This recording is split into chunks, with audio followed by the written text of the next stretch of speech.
नमस्कार। एक बार फिर आप सबका स्वागत है। आज हम 8वां अध्याय पढ़ेंगे। वैसे ही शुरू करेंगे। श्रीमद् भगवत गीता के महत्व के बारे में कुछ शब्द पढ़ेंगे और उसके बाद 8वें अध्याय पर जाएंगे।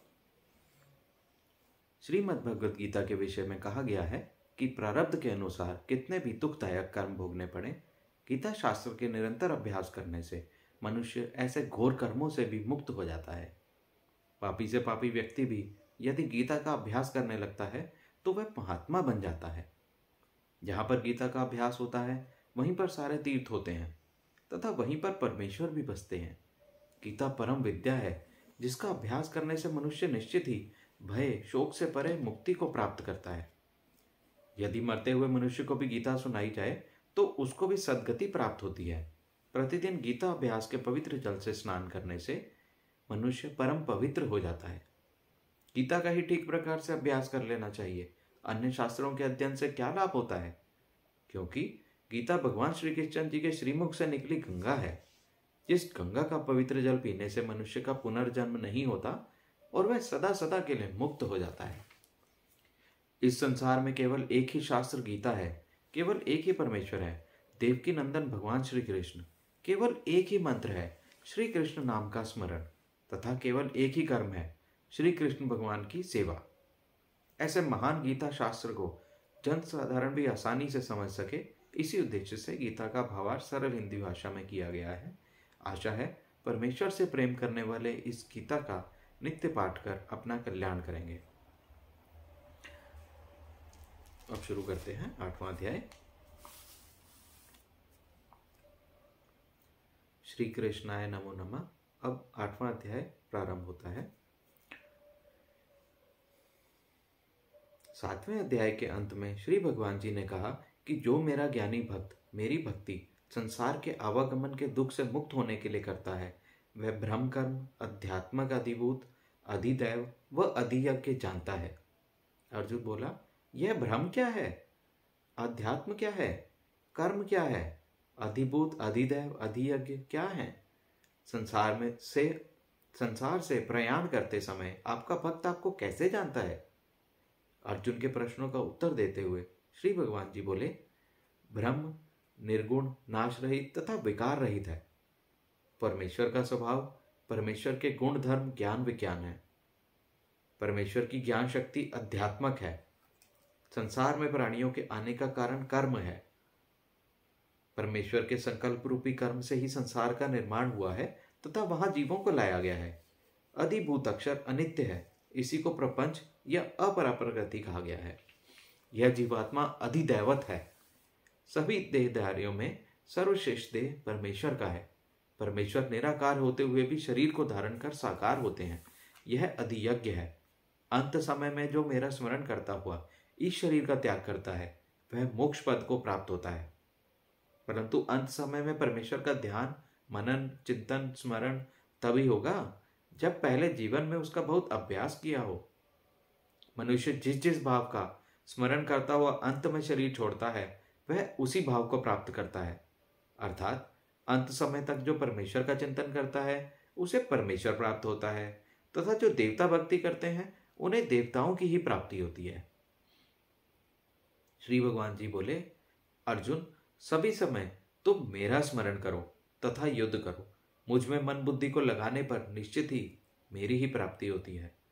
जो मनुष्य केवल परमेश्वर की शरण जाता है और अनन्य भाव से उसका चिंतन करता है तथा एकाग्र मन से अभ्यास करता है, ऐसा भक्त अलौकिक परम पुरुष परमेश्वर को प्राप्त होता है। साधक के लिए साकार निराकार दोनों की उपासना आवश्यक है। वह परम पुरुष परमेश्वर सर्वज्ञ, अनादि, सब पर नियंत्रण करने वाला, सबका पोषण करने वाला, अचिंत्य, जिसके स्वरूप का चिंतन नहीं किया जा सकता, प्रकाश रूप अंधकार से परे है, सूक्ष्म से भी सूक्ष्म है। ऐसे परमेश्वर का ध्यान प्राणांत समय निश्चल मन से भक्ति भाव से प्राणों को भ्रकुटी के मध्य में लाकर करना चाहिए। इससे उस निर्गुण निराकार परमेश्वर की प्राप्ति होती है। अंत समय में सभी परमेश्वर का ध्यान नहीं करते। वेदों को जानने वाले वीतरागी तपस्वी ब्रह्मचर्य व्रत कर अविनाशी पद को पाने की इच्छा करते हैं, उसके बारे में सुनो।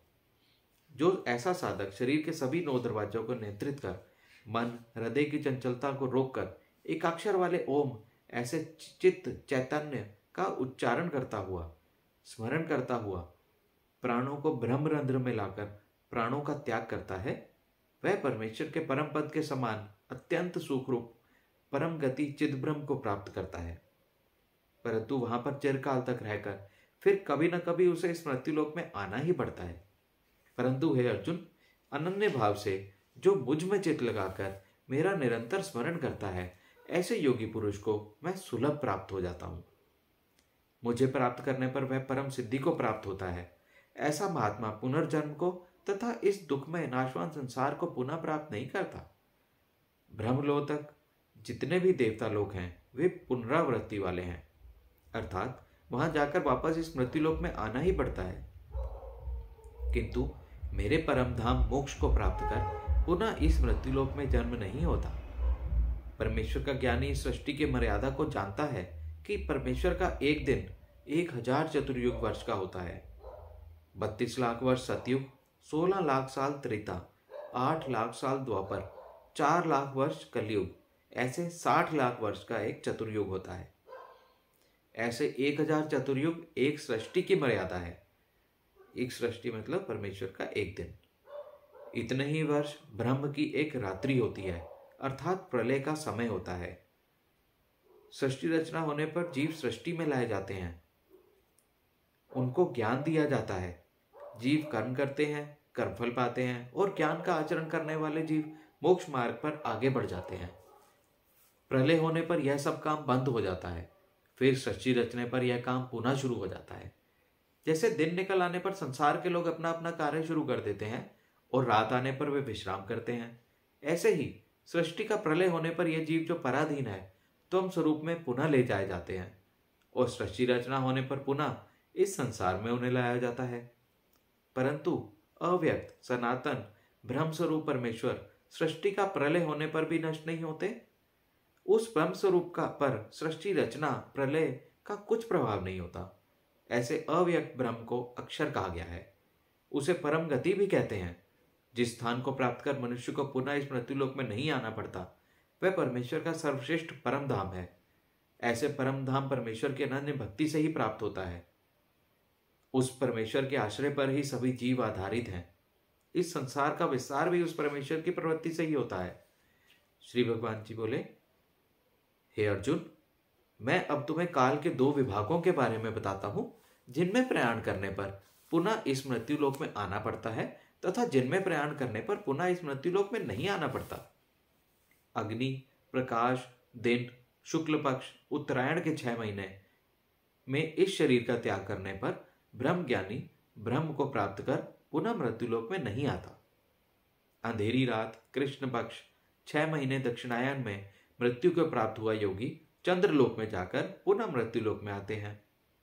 वेदों के अनुसार देवता भक्ति की 2 प्रकार की गति है, एक ब्रह्म गति, एक चंद्र गति। ब्रह्म गति मोक्ष है, चंद्र गति स्वर्ग प्राप्ति है। स्वर्ग तक 72 करोड़ देवता की प्राप्ति चंद्र गति है। स्वर्ग के ऊपर वैकुंठ मोक्ष है। ब्रह्मा, विष्णु, महादेव, नारायण, भैरव, विश्वरूप देवता तथा ब्रह्म माया देवता की प्राप्ति को मोक्ष कहा गया है। वहां जाने पर जीवात्मा को प्रतीत होता है कि पुनः मृत्युलोक में नहीं आऊंगा, परंतु किसी भी देवता लोक की प्राप्ति तथा सुख को भोगकर पुनः इस मृत्युलोक में आना ही पड़ता है। परमेश्वर का ज्ञान योग जानने वाला कभी ब्रह्म गति तथा चंद्र गति को नहीं चाहता। वह तो सब समय में परमेश्वर की ही अनन्य भक्ति करता है। ऐसा ज्ञान योगी वेदों में बतलाए यज्ञ, तप, दान, पुण्य कर्म आचरण न कर केवल परमेश्वर के अनन्य भक्ति कर अक्षर ब्रह्म परमेश्वर के परम पद को प्राप्त करता है। इस प्रकार यह अक्षर ब्रह्म योग वाला 8वां अध्याय संपूर्ण हुआ। हे श्री कृष्ण, यह भी आपके अर्पण। और फिर से प्रार्थना पढ़ेंगे और उसके बाद समाप्त करेंगे।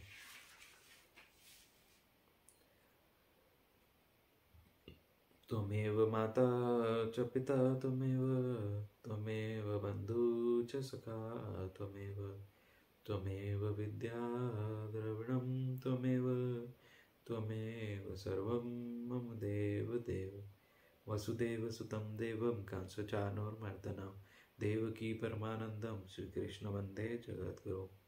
सह्याद्रिशिखरे रम्यम अत्रियांशूय नंदनम तम वंदे परमानंदम श्री दत्तात्रेय जगद्गुरु।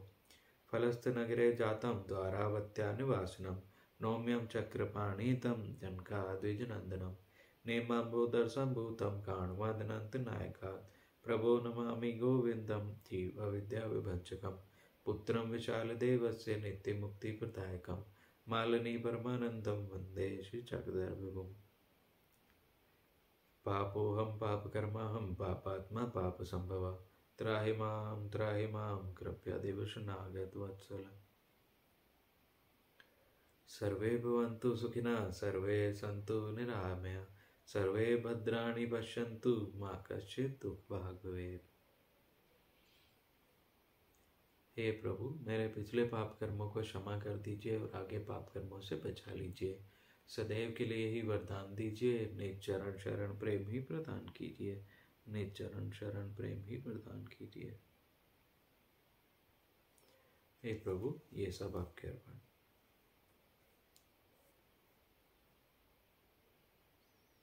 धन्यवाद।